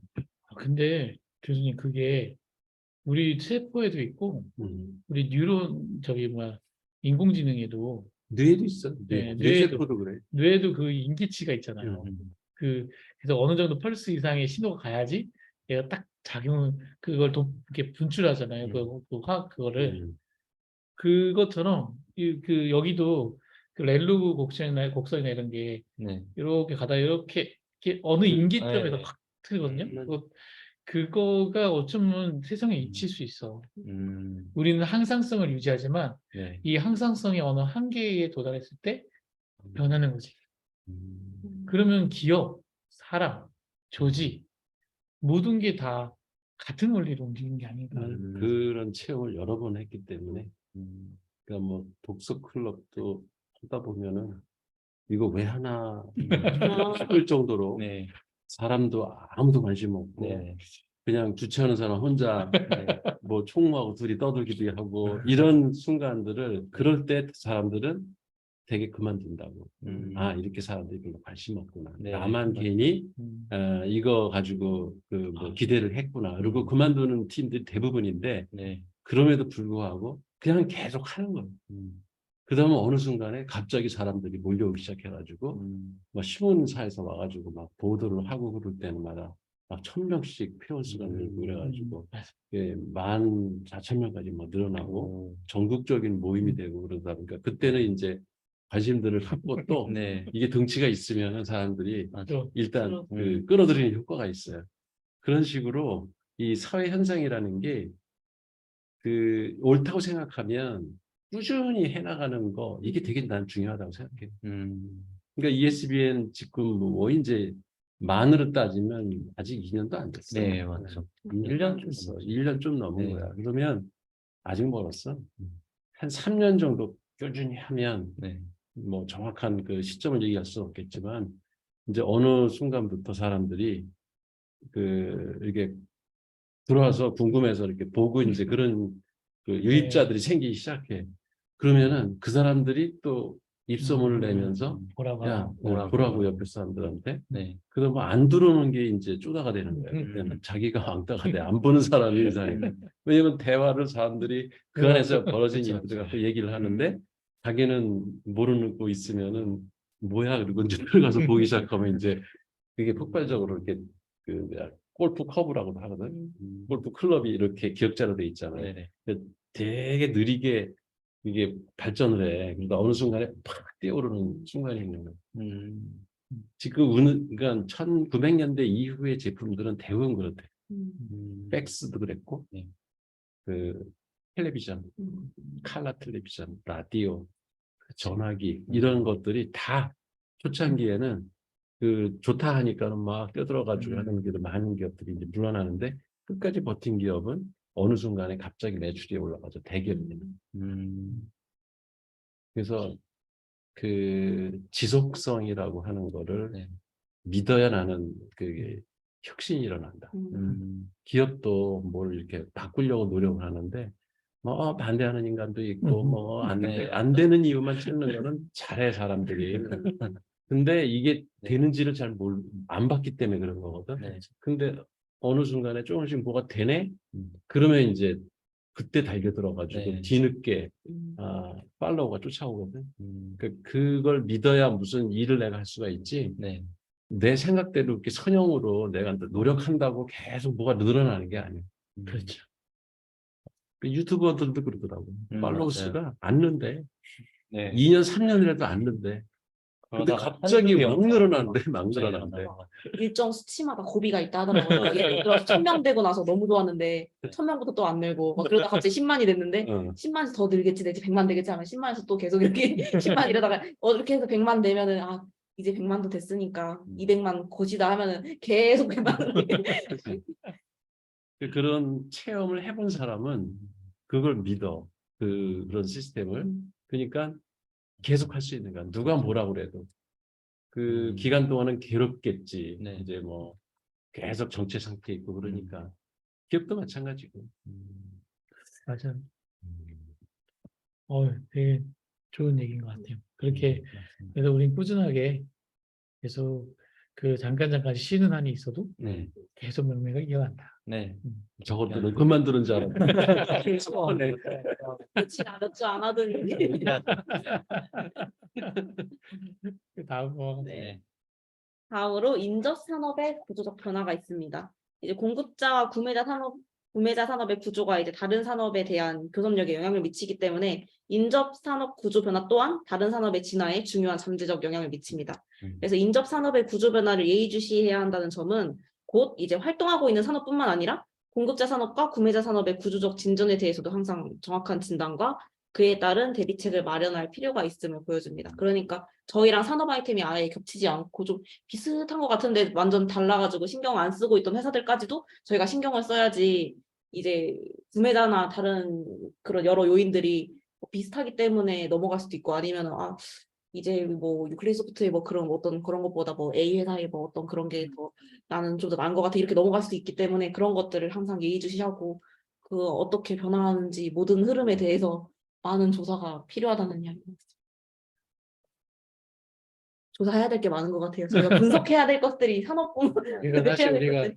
고객 관리를 하지 않고 있다는 게 네. 되게 네. 우리 회사의 그 큰 구멍이야. 맹점 중에 하나예요. 네. 음, 고객이 필요한 게 뭐고 네. 지금 사실 있는 고객도 마찬가지고 있을 고객도 마찬가지인데 그들이 뭘 원하고 네. 뭘 그러니까 지금 어느 쪽으로 관심이 있고 뭐 이런 것들을 조사하고 있지 않다는 거. 맞아요. 이 정보전에서 지금 상당히 밀리고 있는 꼭 우리 회사 제품에 관심이 있을 것 같은 고객들뿐만 아니고 이제 음, 다른 제품에 관심 있는 것까지도 저희가 어느 정도 알고 있어야지 맞아요. 뭐 그렇게 됐고. 그 팀이 사실 영업팀이라고도 할 수 있지만 우리는 되게 영업을 수동적으로 하고 있거든요. 전화 오는 데만 가요. 음, 예. 될것 그리고 같은데요. 이 지금 한계 이게 새로 개척을 해야 되는데 맨날 만나는 사람만 만나고 사업 전략과 사업 기획이 새롭게 음, 신사업 기획 쪽으로 그러니까 하려면 지금 모니터. 그래서 AI 사업본부는 그래도 개척을 나 때문에 많이 하고 있지. 여기저기 막 다 쓰고 있고 막 별거 다 하고 있지. 그러니까 안테나를 곤두세우고 막 찾아봐야 돼. 네. 지금 저희 이것저것 이것저것 많이 검색해보고 보고 그러니까 뭐 사업 공부가 어디서 죽겠대잖아. 아닌데. 그런데 이제 그렇게 계속 그 찾고 해야지 거기서 이제 한 주류나 이런 것들이 정착하는 그게 없는 게 큰 문제. 여기 지금 교육팀도 뭐 별걸 다 쑤셔 지금. 음, 그게 사실 사업하는 사람들은 기본인 거야, 그게. 여기도 지금 제안 막 어떤 사업의 기회가 있는가를 계속 탐색해야지 다 노리고 있을 거 아니야. 다른 경쟁자들도. 그러면 우리만 놓치면은 억울하잖아, 나중에. 맞죠. 그 우리보다 훨씬 못한 기관에서 음, 다 그 사업 따먹고 이렇게 하는데 우리는 뭐야 그런 게 있었어? 뭐 이러면 이제 이게 뒤처지는 그게 그게 가장 큰 문제예요. 그렇게 되면 안 돼. 좀 더 강화할 부분이다라는 생각이 들어요. 네. 다음으로 이제 정부 정책의 변화가 있습니다. 정부는 산업 구조의 변화에 중요하고 실질적인 영향을 미치고요. 산업 진입이나 경쟁 관행, 수익성 같은 핵심적인 변수들에 철저한 규제를 가함으로써 직접적인 영향을 미치기도 합니다. 아래는 이제 좀 익숙하실지는 모르겠는데 이제 인공지능 국가 전략 목표를 제가 가지고 왔습니다. 이제 디지털 경쟁력, AI 경쟁력을 혁신을 하고 이제 뭐 2030년까지 지금 AI 활용 전면화를 통해서 이제 지능화 경제 효과를 확대하고 결국에는 최종적으로 AI와 조화 공존하는 사회로까지 국가 전략을 가지고 있습니다. 그래서 이제 AI 쪽으로 저희가 좀 힘을 쏟으면 이제 국가 전략에 발맞춰서 갈 수 있지 않을까. 저랬으면 좀 투자 좀 해야지. 그러니까요. 저게 문재인 정부에서 만든 거잖아. 네. 하여튼 되게 좋다. 수치로 저렇게. 그죠. 이제 이렇게 꿈이죠. 이제 12에서 3위가 되고. 근데 우리의 그 위치를 알아야지 목표를 세우는데 그죠. 우리 위치를 알아야 돼. 철저한 분석이. 네, 그리고 이런 얘기들이 우리 조아랑 주임한테 나오는 게 참 아쉽네. 좀 더 위에 사람들이 이제 알고 그러니까 차장 부장급에서 이런 얘기들이 막 나와야지. 나와야 되는데 네. 나랑 주임 할 수 있는 게 뭐 있어 지금. 그치? 저는 시키는 그냥 거. 열심히 해야죠. 그래도 마음은 그렇게 갖지 말고, 네. 마음은 항상 찾는 마음으로 해라. 네, 정부는 이제 산업 구조의 변화에 아까처럼 이제 중요하고 실질적 영향을 미치는데 제가 옆에 가지고 온 거는 이제 해외 온라인 플랫폼 법안의 규제 대상 기준인데요. 해외에서는 이제 온라인 플랫폼이 어느 정도 성장하는 거를 막아서 좀 이제 한 곳에서 독점하는 걸 막기 위해서 독점을 규제하기 위해서 이런 법안들을 이제 내세웠는데 만약에 이제 잘 나가던 온라인 플랫폼을 가진 기업 같은 경우에는 이런 규제 때문에 일정 수치를 못 넘는다든지 규제를 피하기 위해서 또 다른 활동을 한다든지 뭐 그런 것들이 있을 수 있을 것 같습니다. 위에다 네, 이거는 사업 피해라고. 그죠. 그래서 왜냐하면 쟤네들이 제약을 받으면 그 나머지는 어떻게든 어디든 가야 되거든. 맞아요. 그거를 나눠 가질 수 있는 기회가 되죠. 이런 이제 정부 정책에 대해서도 저희가 좀 관심이 촉각을 곤두세우고 어떤 정책이 있는지 아니면은 우리한테 해당되지 않더라도 뭐 예를 들어 대기업을 규제한다든지 그런 게 있더라도 이제 그게 어떻게든 저희의 기회가 될 수도 있으니까. 이게 이제 컴플라이언스 그게 이제 정부 규제잖아요, 규제. 네, 근데 그 ESG가 지금 우리 하고 있잖아. 네. 근데 ESG 정책에 따라서 그 몇 년도까지 탄소 그거를 얼마고 그 몇 프로 이상 줄여야 되는 목표가 있어. 음. 근데 이걸 정부에서 세우고 그걸 줄인 데는 그 세금 혜택을 주는 거야. 그럼 그게 뭐야? 그뭐 몇십억 파는 데들은 별로 필요 없겠지만 네. 몇 조씩 파는 데들은 그 세금 혜택 1% 2%가 엄청난 돈인 거지. 그 단돈 몇백억 투자하고. 그래서 그게 그 ESG 그거 하나로 지금 수조의 시장이 만들어졌어요. 그 규제 하나. 그리고 또 무슨 규제가 있냐면 얼마 전에 카카오 불났잖아. 네네, 맞아요, 맞죠. 맞아요. 그래서 그 모니터링법이 강화됐어요. 어, 그거 이제 그런 거 났을 때 즉각적으로 대응하는 그 부가사업자 네. 감시하는 게 네. 강화됐어. 그 법이 강화되니까 그 당시에 그것 때문에 시스템을 만들기 시작한 거야. 돈을 몇백억을 보냈어. 그러니까 정부의 규제가 근데 그 부가사업자가 그것만 있는 게 아니라 되게 많거든. 그럼 그또 시장이 만들어져. 사실 정부의 지금 규제법이나 이런 것들이 어떻게 바뀌냐. 네. 따라서 그럼 거기 틈새가 있잖아. 네. 그 틈새를 미리 파악하고 그거에 해당될 만한 데 가서 당신들 이런 거 필요하지 않아? 이렇게 쓱 그렇죠. 이렇게. 이게 사실 전략이 되게 그 고급적이에요. 그 이런 규제나 컴플라이언스 맞죠? 컴플라이언스가 이제 어디에 부응해서 자기도 따라가서 그 규제에 그죠? 그러니까 규제를 우리가 맞춘다는 거지. 예. 그 아, 법에 법에 네네. 맞게 이게 컴플라이언트 아, 한다는 예. 그게 그 키워드로 벌써 3년 전에 계속 사람들이 그걸 키워드로 썼어요. 얘기하니까 생각나는 게 그 옛날에 왜 네. 그 삼풍 백화점 무너지고 네네, 맞죠.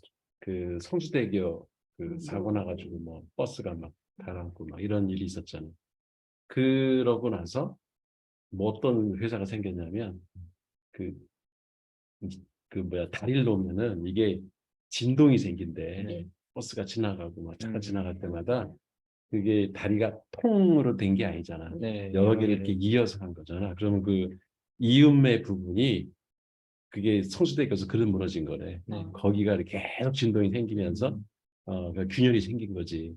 그래서 그런 이음매 부분에 그 고무 재질의 그 진동 흡수 장치를 갖다 끼면은 멀쩡하대. 그런 다리도. 그래서 이제 그 여기 한전에 있던 사람인데 원래 그 사람 전공이 도쿄 대학에서 네. 지진학 박사를 받은 사람이야. 어, 근데 우리나라는 지진이 잘 안 일어났잖아. 그쵸, 그때만 그쵸. 해도. 한전에 계셨다는 얘기. 그러니까 그냥 그 한전에서는 왜 지진이 네. 필요하냐면 네.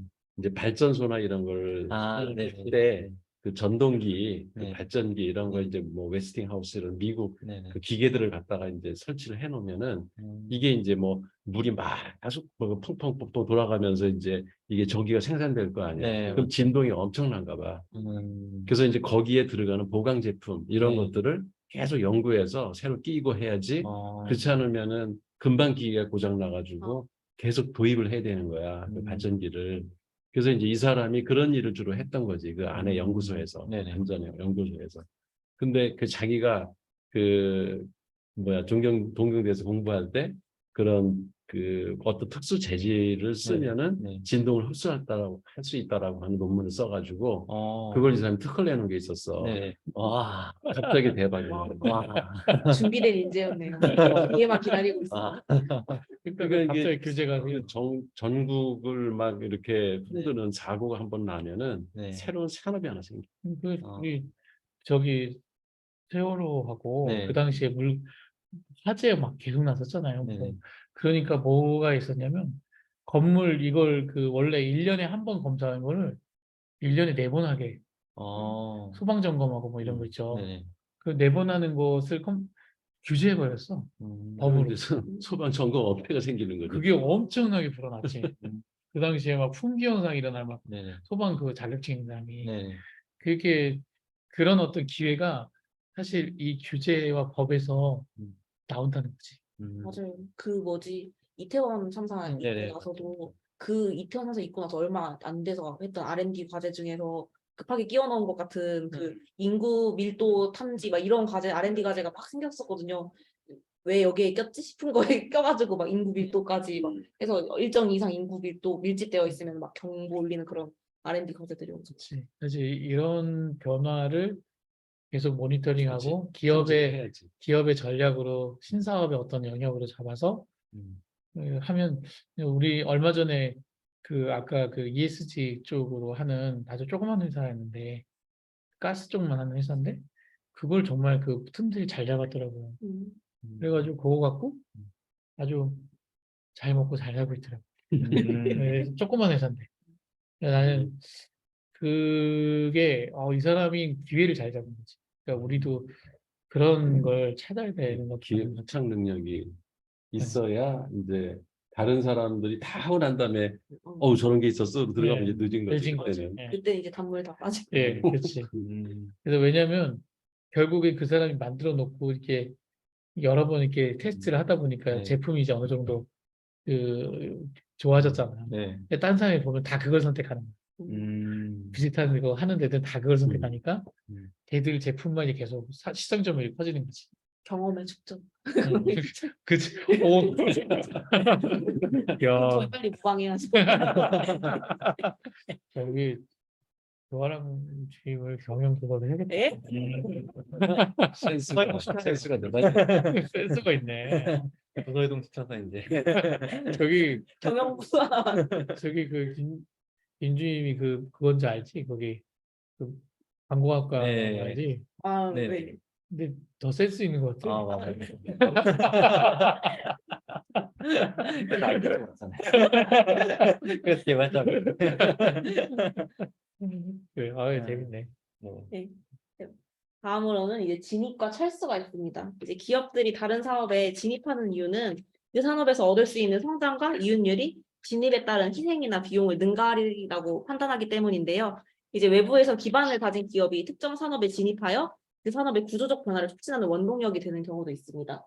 철수 같은 경우는 이제 활동하는 기업의 수가 줄어들어서 유력 기업들의 이제 지배력이 강화되면은 산업 구조가 오히려 개편될 수밖에 없고요. 이게 그리고 이제 기업이 활동하던 산업에서 철수하는 이유는 투자 수익률이 더 이상 자본 비용을 상회할 가능성이 없다고 판단되기 때문인데요. 이것도 이제 저희가 얘기했던 것처럼 이제 철수를 하는 게 더 나은 선택일 수도 있고 아니면은 뭐 이익이 없더라도 계속 버텨가지고 이렇게 반등을 노리는 방법이 있을 수도 있을 것 같습니다. 네. 전판에서도 미천 센 사람이 결국은 따잖아요. 그죠. 중간에 자본이 딸리면 빠져나갈 수밖에 없는 거고 철수하고 맞아요. 거기서도 끝까지 버티는 놈이 이제 나머지 그 다 이제 그걸 버짓다 그래. 체리 피킹. 네네. 그게 경영 용어야. 체리 피킹이. 그러니까 버짓딱이라는 말을 쓰는 게 요즘에 이제 그 재벌 기업이나 이런 데는 유보 자금이 많잖아. 네. 그러면은 그 기업들 막 경매하고 막 싸구려 파는 거. 네네. 그러니까 이제 그 회사 이제 도산해가지고 더 이상 재산이 필요 없으니까는 공장 부지나 시설물 이런 것들을 헐값에 막 지금 팔거든요. 그러니까 그런 거를 주선 네. 헐값에 자기네들이 돈 그래서 하려면 몇 배 주고 사야 될 거를 그냥 헐값에 사는 거예요. 그걸 버짓딱이라고 그래. 그런 식으로. 그리고 개인들도 요새 희한하게 그 다주택자의 비중이 상당히 늘었대. 네. 1년 사이에. 이게 무슨 얘기냐면 개인들이 힘든 사람들 있잖아. 영끌하고 이런 사람들이 그 임대업자들이 사들이는 거예요. 싼 값에, 헐값에 지금 막 사들여가지고 그 자기네 재산을 늘리는 거지. 그것도 일종의 체리 피킹이에요. 그치. 지금 총알이 많아야지 이제 쓸 수 있을 때. 네. 마지막으로 이제 산업 진화에서 나타나는 중요한 상관성에 대해서 이야기해 보도록 하겠습니다. 네. 첫 번째로 산업의 통합성이 있습니다. 특정 산업 내에서 통합 현상이 일어날지 여부는 산업의 구조적 요인들 간의 중요한 상관성을 드러내고 있는데요. 이때는 이제 경쟁적 대결이라든지 이동장벽, 철수장벽 등이 작용하고는 합니다. 그래서 이제 산업의 집중화와 이동장벽이 동시에 작용하고요. 이동장벽이 낮거나 높아지면은 이제 낮아지면은 이제 직중화 현상이 발생하지 않고요. 철수장벽은 통합 현상을 억제하고 이제 장기적인 이윤 잠재력은 미래 산업 구조에 의해서 좌우된다는 내용인데 이게 하나하나 보면은 이제 이동 장벽에 따라서 이제 산업의 집중화에 영향을 미치는 거고 이제 이동 장벽이 낮아질수록 이제 산업이 이제 통합되거나 이런 게 일어난다는 얘기 같고요. 이거 이동 장벽이 낮아지면 집중화 현상이 발생하지 않는다는 건 제가 조금 잘 이해를 못하긴 이게 집중화 현상이라는 게 한 기업에 집중되고 이런 걸 의미하는 그렇죠. 그러면 이제 이동 장벽이 낮아지면은 여러 기업들이 그래서 들어와서 계속 이제 나가지. 여기로 가고 저기로 가고. 그리고 이제 철수 장벽 같은 경우에는 다 철수해버리면 통합될 수가 없기 때문에 통합 현상을 억제하는 거고 이제 장기적인 이윤에 대한 잠재력이 이제 미래 산업 구조에 의해서 좌우됩니다. 다음으로 이제 산업 경계의 변화가 있는데요. 산업의 구조적인 변화가 산업 간의 경계를 변화시키는 경우도 있습니다. 그러니까 산업 내부의 어떤 이제 구매자나 공급자 이런 여러 구조적인 변화가 산업과 산업 간의 경계까지도 이제 변화를 불러일으킬 수도 있다는 이야기입니다. 이 그림 또 나왔네. 그죠? 많이 있었다는 이 책 전체를 통해서 나오네. 맞아요. 그러니까.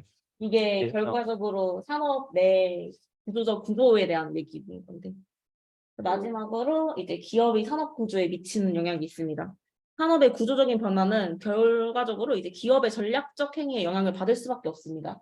그래서 산업 구조의 변화가 이제 자사의 입지에 미치는 영향을 기업이 제대로 파악하고 있다면 그 기업은 경쟁사의 전략적 변화에 대응하거나 스스로 전략을 전환하는 등의 방식으로 자사에 유리하게 산업의 구조를 변화시키려고 노력할 것입니다. 기업이 산업 구조에 영향을 미칠 수 있는 또 다른 방법은 산업의 진화를 유발하는 외적 요인들을 주시하는 건데요. 이제 기업이 산업의 진화를 적극적으로 받아들여서 하나의 기회로 활용해야만 한다는 결론을 내릴 수 있습니다. 저희가 계속 얘기했던 것처럼 어떤 변화가 있는지 우리 고객이 아닌 고객도 관심을 쏟고 다른 국가 정책이라든지 그런 것들을 계속 주시하면서 어떻게 산업이 변화되는지 산업이 좋게 변화되는지 나쁘게 변화되는지 이런 것들을 다 주시해서 그런 변화를 좀 적극적으로 받아들이고 모방할 수 있는 건 모방하고 이게 결국은 변화는 하는데 중요한 건 누구나 변화를 포착할 수는 있어요. 네. 근데 그때 나한테 그 변화를 같이 해줄 동료들도 필요합니다. 가끔 보면은 내가 가자 했는데 나만 가. 뒤돌아보고 아무도 안 와. 죽겠어요. 이러면 이제 사실 이게 변화에 대한 부분들을 계속 이렇게 도전하는 거는 실패의 가능성도 있는 거거든요. 왜냐면 나하고 안 맞는 위험이 있는 거지. 예. 리스크. 네, 그렇기 때문에 계속 같이 뛰어야 되는데 이제 그게 사람마다 쉽지 않은 경우가 있는 거지. 하지만 변화에 적응하고자 결심한 사람들 그리고 그것을 끝까지 같이 하는 사람들이 결국 마지막에 큰 결실을 또 가져가게 되는 거지. 변화는 너무 당연한 거다. 그래서 우리도 지금 우리 회사에도 보면 나는 변화하고 싶지 않은 거죠. 내 생활 방식은. 다 그렇지. 예, 관성의 법칙이 있어서. 예, 그리고 내가 나 편한 대로 이 정도면 됐지라고 하지만 IT 회사에 온 이상 이 정도는 없다. 예, 이 정도가 없다는 거를 우리가 알아야 될 것 여기까지 발표는 끝입니다. 같아요. 자, 그러면 여기서 문제를 한번 내야겠네. 그죠? 그리고 지난번에 답한 사람이 없어가지고 굳었어. 돈이 굳었습니다. 오늘 얘기 중에 이게 너무 이제 내가 자주 얘기했던 얘기지만 우리가 계속적인 어떤 영업 활동을 하기 위해서는 구매자의 무엇을 같이 맞추어 가야 되는가? 단답형이요? 예, 오늘은 단답형. 바로 문제. 저번 주에 굳으셨다고. 저번에 굳으셨다고. 이거 짧게 하고 지나가. 맞아, 그 뒤에도 좀 다른 코너도 많이 있고. 네, 구매자의 무엇, 음, 구매자의 무엇을 계속 수준을 우리가 맞춰가야 된다. 그죠. 음, 그게 있죠. 우리는 구매자의 어떤 수준을 맞춰가야 하는가에 음. 대해서 이제 질문 그러면은 그거 질문 내주셨고 다음 주에 이제 대표님께서 이제 세분화된 산업의 경쟁 전략 음. 진행 부탁드리겠습니다. 싫은데? 이제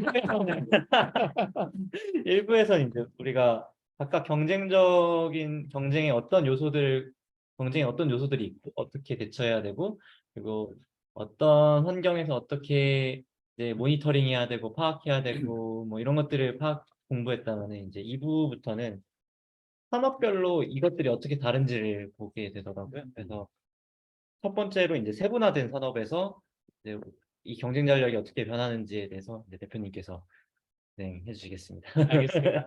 벌써 저희가 반이나 왔더라고요. 네. 오, 그러게 되게 일부에, 많이 왔네. 벌써 8주까지 오고 이제 뒤에 부록이나 이런 거 빼면 얼마 안 남았더라고요. 그러니까 이거 생각보다 되게 재밌네요.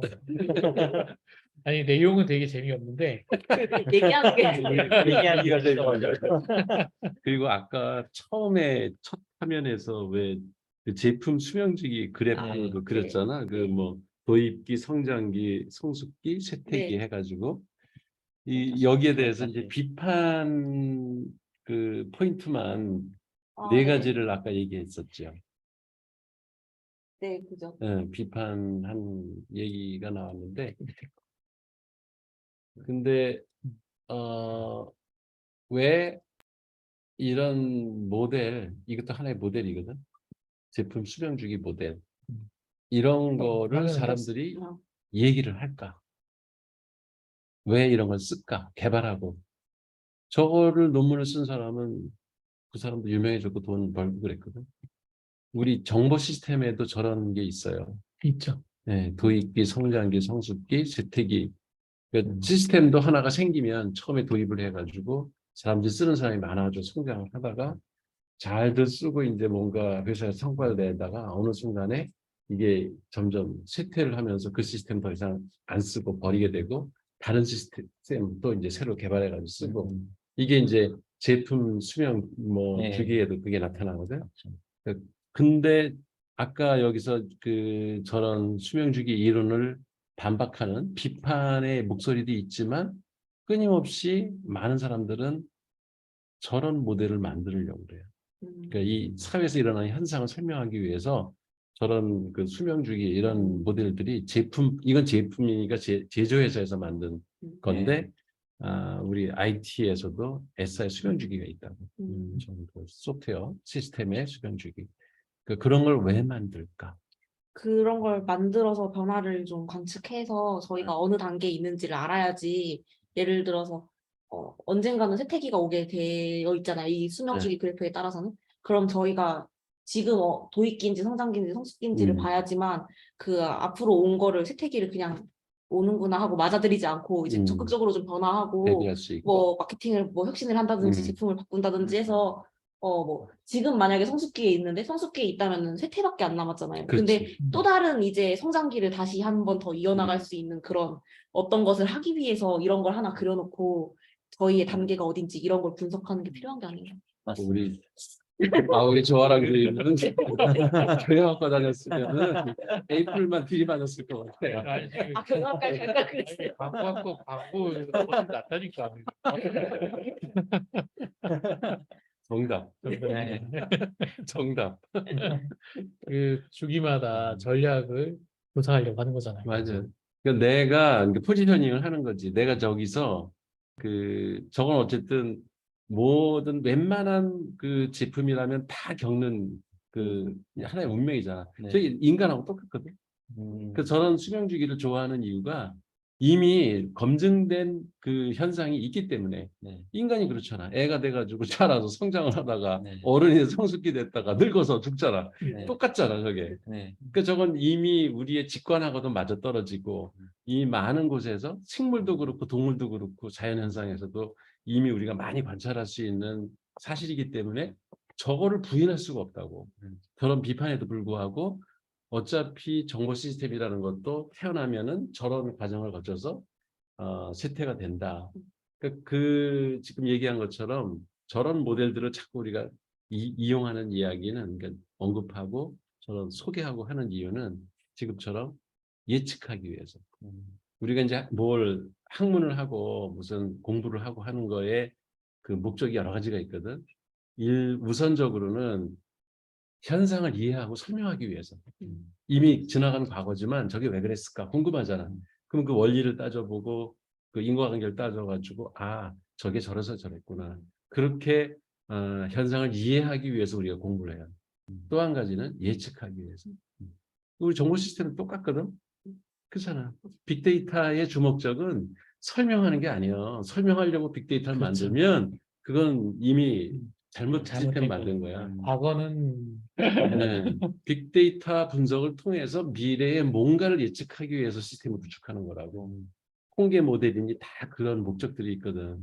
근데 현상 설명만 하고 만다? 그럼 그 시스템은 반밖에 기능을 못 하는 거야. 네. 맞아요.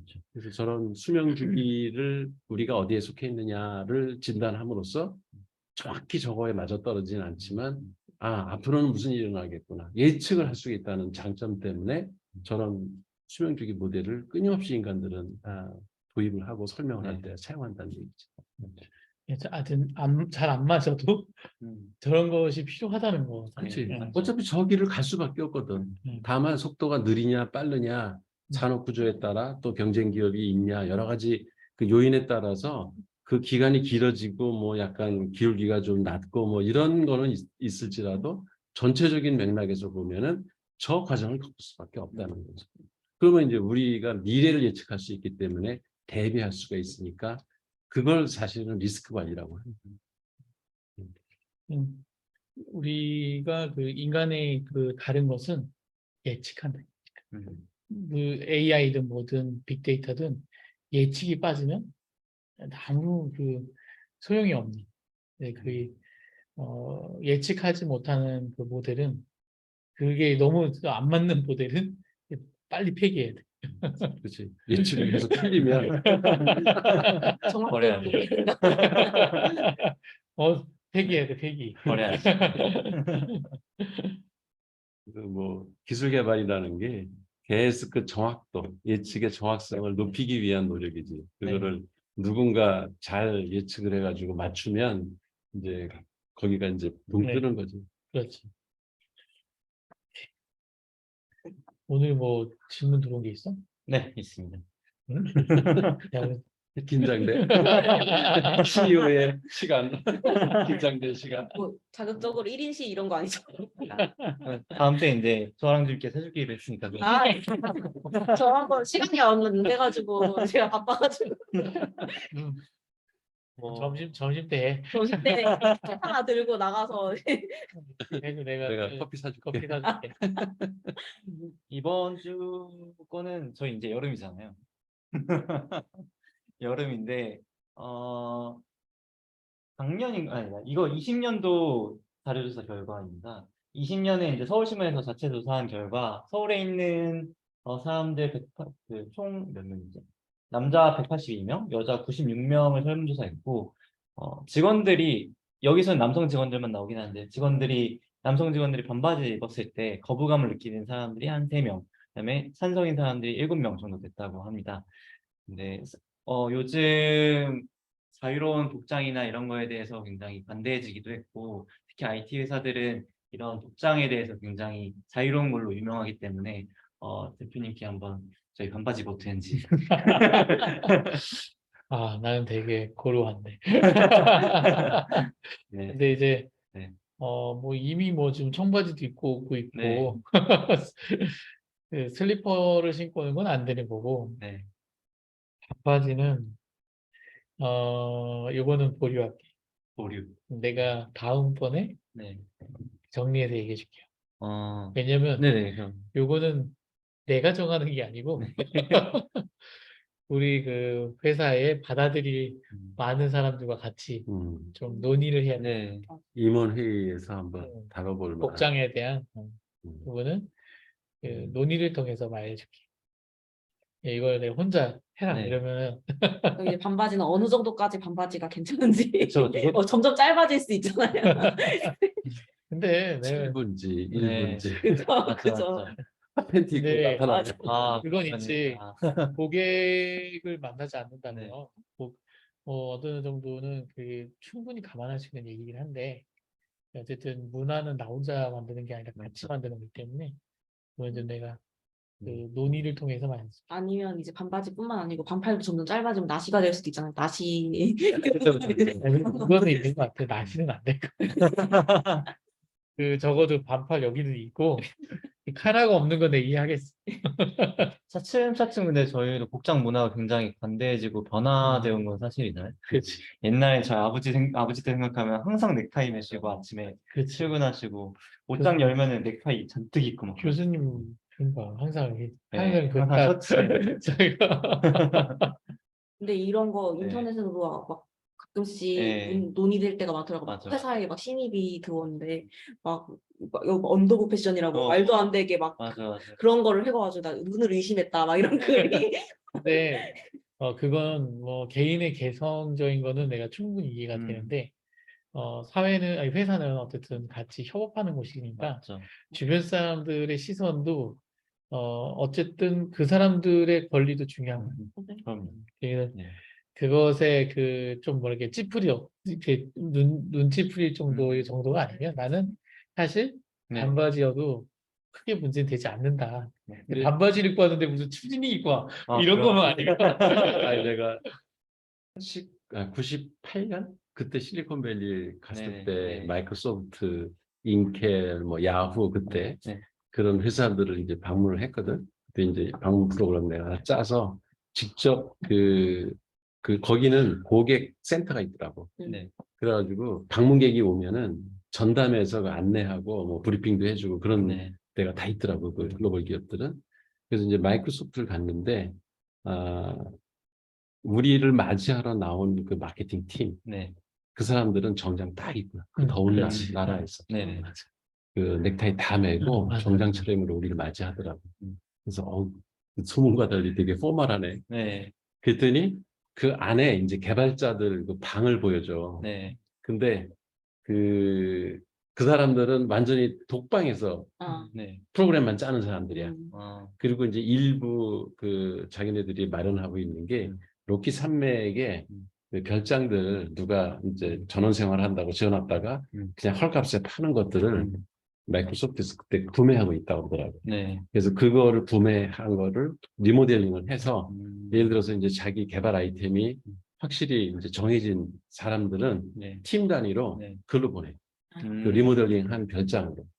그 사람들은 뻘걀 벗고 프로그램을 짜도 좋다 이거야. 아. 그러니까 거기는 아무도 오는 공간이 아니고 네. 그 개발자들만 거기서 숙식을 하고 이제 무슨 이제 그 메이드들 뭐 이렇게 식당 뭐 이렇게 네. 운영하는 사람들은 일을 하러 그 사람 출퇴근하고 이 사람들은 거기서 먹고 자고 아이템이 하나 완성될 때까지 거기 있다 나온다고 하더라고.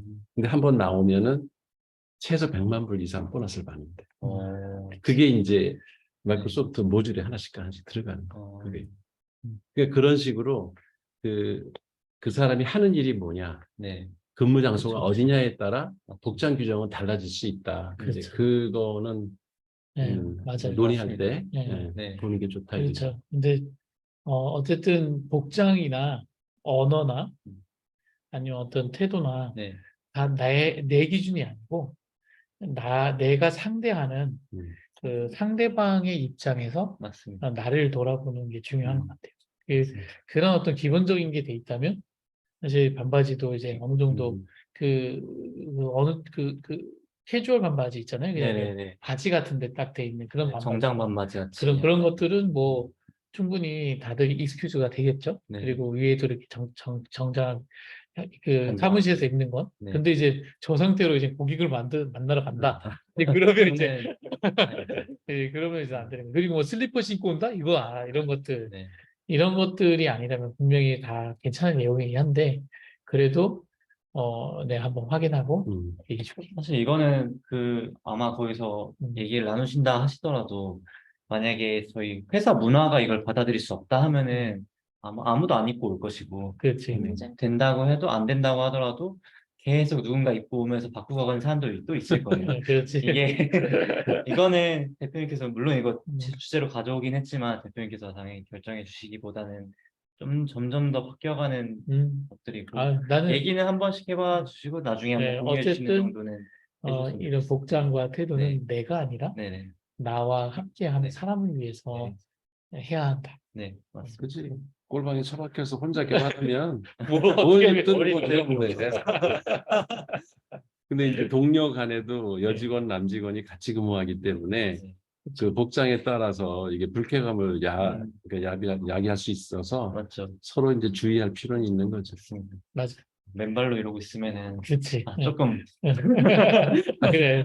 그런 것들에 대한 나시 입고 있는데 막 기차에서도 왜 네. 이렇게 신발 벗고 예. 비행기 이런 데서 이 옆에 가기 싫잖아. 그렇죠 그렇죠. 그러면 불편할 것 같고 그 협업 우리 회사 입장에서는 토는 거지. 맞죠. 협업을 해야 되는데 협업하기 싫어하니까. 맞죠 맞죠. 그 정도가 아니라면 나는 반바지 정도까지는 뭐 포멀한 번맞이 그렇지 포멀한 네. 그냥 이렇게 막 그래서 추리닝 네. 말고 네. 운동복 같은 반바지 어, 말고 아니, 그러니까 우리 박 대표님은 캐주얼한 편이잖아. 네, 네, 맞아요. 일반 그쵸. 평상시에도 그 주말 이제 뭐 어디 미팅 가고 할 때는 정장 정장 입고 입고 하고 그러는 거고. 그렇죠. 때와 장소에 맞게 입는 게 가장 그치. 맞아요. 그게 정답이야. 네, 네. 맞아요. 사실 그게 맞지. 네. 그 임원이 갈 것도 없을 것 같아. 하긴 그러네. 그걸 그 회사에서 규정으로 정한다는 것도 저희 회사 복장 규정이 따로 없어. 없지. 없어. 단정한 것만 있어. 단정한 거. 그지 단정하게 입는다. 단정하게. 음. 단정해가 근데 반바지가 포함될 것인가 안 될 것인가. 근데 뭐 상대방이 불쾌하지 않는다 네. 하면 괜찮을 것 같은데. 면접 볼 때 반바지 입고 가는 사람은 없을 거 아니야. 기업에.